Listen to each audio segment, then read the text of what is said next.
So chunking is when you divide the text into smaller subtexts. When the paragraph itself is too long, then you break the paragraph into smaller texts. So chunking is when you divide the text into chunks that you can digest. So you can like focus on one chunk at a time, at a time, and then try to summarize what you read in that chunk and that chunk alone.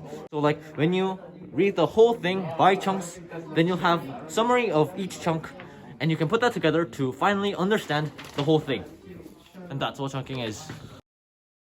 I'm a teenager now. I'm old enough to defy my parents. Okay. While adults can use rational processes while facing emotional decisions, teenagers are simply not yet equipped to think of things the same way. Maybe I should wait a bit before I defy my parents. Oh, that's a great example of synthesizing. Synthesizing is combining your prior knowledge and the information you got from the text. And that's what synthesizing is. DJ, how can I make a connection from this article? So the connections are, so they're how you connect the events from this text and the information on this text to your real life situations or text that you read or other text that you've read before. So there are four kinds. There is the text to self, text to world, and there is also text to media. So like when you think about similar things as you read this article, then you are thinking about and then you are making connections to this article.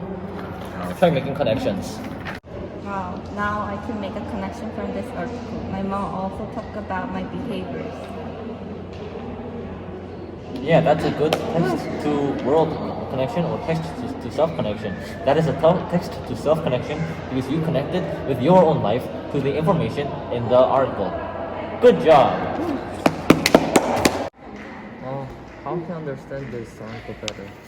You might want to apply a reading strategy called clarification. Clarification is when you make the article or whatever you're reading more clear.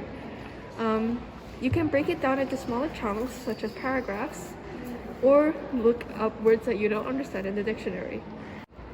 You can also use prior knowledge to try and make sense of whatever you're reading.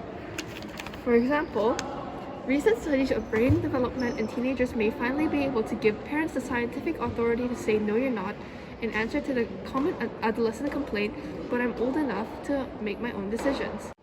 For example, when we look at this paragraph, the frontal lobes of the brain have been implicated in behavioral inhibition, the ability to control emotions and impulses. A difficult word here that we should probably clarify is inhibition. When I look in the dictionary, inhibition is a feeling that makes one self-conscious and unable to act in a relaxed and natural way. So we can clarify that this paragraph is talking about how adolescents cannot think in a clear way.